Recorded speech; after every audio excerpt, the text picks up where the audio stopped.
ala abdihi liyakuna lil alamina nadhiran. Ashhadu an la ilaha illallah wahdahu la syarikalah. Amma ba'd.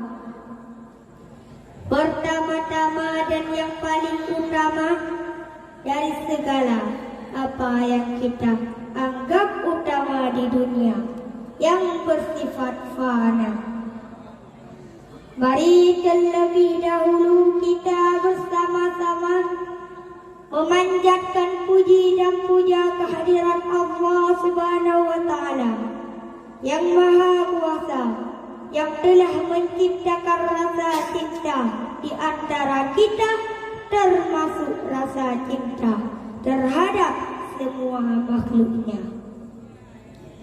Salawat dan salam mari kita sanjung-sanjungkan kepada junjungan kita, Nabi dengan mukjizat terbesarnya Al-Quran. Siapa lagi kalau bukan baginda Rasulullah Sallallahu Alaihi Wasallam. Dan semoga tercurah limpahkan pula kepada sahabatnya dan para pengikutnya, termasuk kita yang hadir pada kesempatan yang berbahagia ini.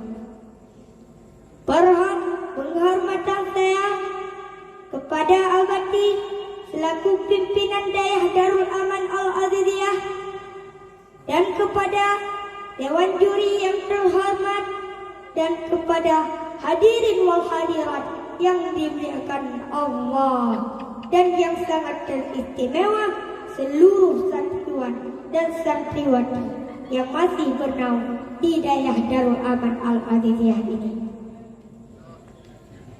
Selanjutnya saya ucapkan terima kasih kepada protokol atas kesempatan yang diberikan kepada saya untuk menyampaikan pidato yang berjudul Salat Mencegah Kemerosotan Moral.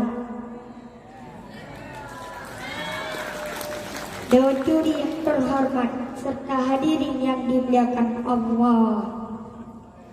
Allah Subhanahu wa Ta'ala berfirman dalam Al-Quran surah Al-Ankabut ayat 45 yang berbunyi, wa aqimis salata inna salata tanha 'anil fahsya'i wal munkar.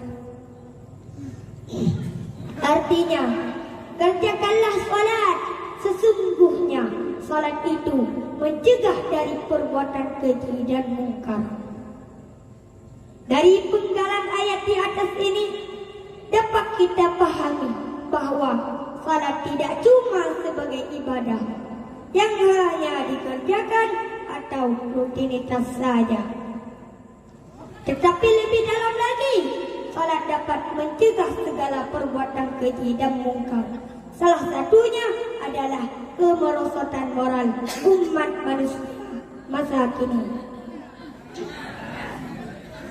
Sekarang timbul pertanyaan dalam hati kita, bagaimanakah salat dapat membentuk kepribadian dan mencegah kemerosotan moral?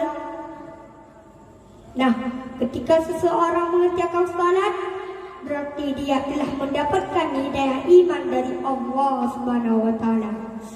Dan orang yang memperoleh hidayah iman, tentunya dia juga mendapatkan hidayah untuk menyadari yang mana perintah Allah dan yang mana larangan Allah. Karena barang siapa yang mengerjakan perintah Allah, dia akan mendapat balasan surga. Dan barang siapa yang mengerjakan larangan Allah, dia akan mendapatkan balasan neraka. Dewan juri yang terhormat serta hadirin yang dimuliakan Allah, perlu diketahui bahwa dengan mengerjakan salat dapat menimbulkan ketenangan dan kekuatan jiwa. Mengapa demikian? Karena setiap orang yang salat, mereka harus melupakan semua hal yang berbau duniawi, dan ia harus menyadari bahwa dia sedang berhadapan dengan Yang Maha Kuasa, yaitu Allah Subhanahu wa Ta'ala. Rasulullah sallallahu alaihi wasallam bersabda, "As-salatu mi'rajul mu'minin." Artinya, salat adalah mi'raj bagi orang-orang mukmin. Jadi jika diumpamakan, maka jiwa kita ini laksana sebuah baterai, yang mana dalam sehari semalam baterai bermerek manusia ini harus dicas sebanyak 5 kali. Kalau kurang dari 5 kali atau tidak pernah dicas sama sekali, maka baterai ini pun akan mati. Jika sudah mati, baterai ini pun akan menjadi sampah, sehingga akan dijauhi di antara manusia. Banyak yang bisa disebut baterai mati, karena cuma pengganggu, pembuat masalah dan keonaran. Karena jiwa mereka kosong dari tenaga iman. Kalau jiwa kita sudah kosong dari cahaya iman, maka syaitanlah yang akan mengisi kekosongan itu, dan syaitan akan menjerumusnya ke dalam jurang kemungkaran dan kemerosotan moral.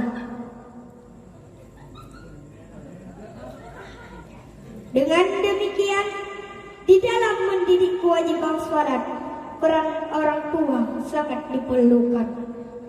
Bagaimana caranya? Tentunya orang tuanya yang harus salat dahulu, karena anak-anak itu suka meniru, dan yang akan menjadi tiruan yang pertamanya adalah orang terdekatnya, yaitu orang tuanya. Kalau orang tuanya salat, insya Allah anak juga ikut salat.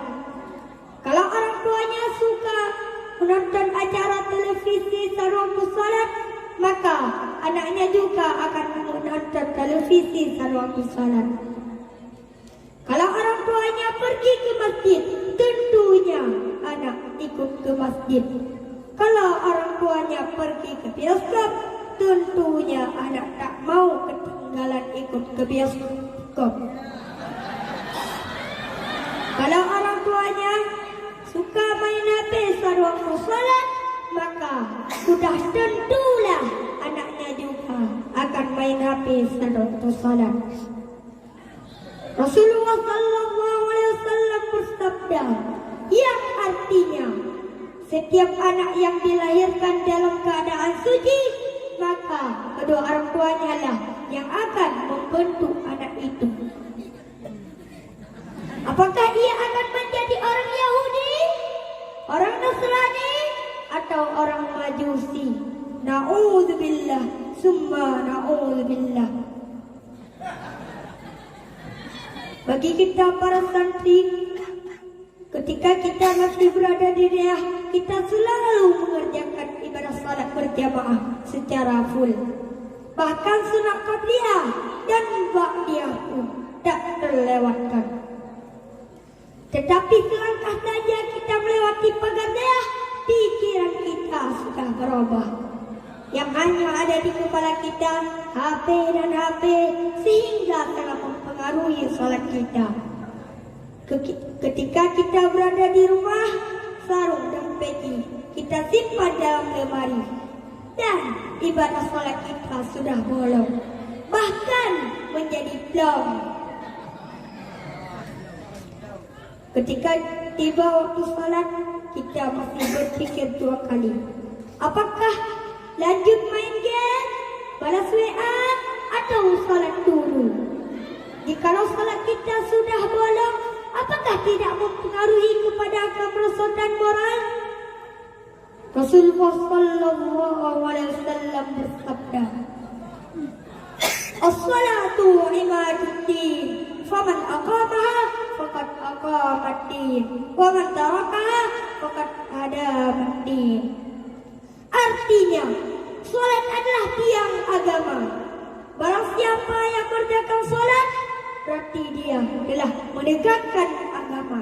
Dan barang siapa yang meninggalkan sholat, berarti dia telah meruntuhkan agama. Jadi jika kemerosotan dan moral telah terjadi pada diri kita sendiri dan tidak mau merubahnya, apalah gunanya hidup di atas permukaan bumi Allah Subhanahu wa taala.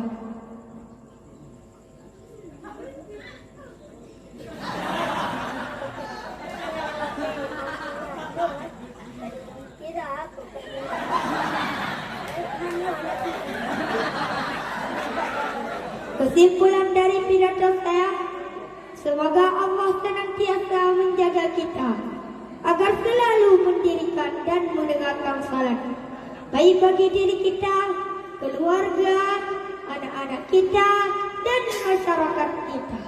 Insya Allah dengan ibadah salat kita akan mampu mengatasi krisis moral yang sedang terjadi pada negeri ini.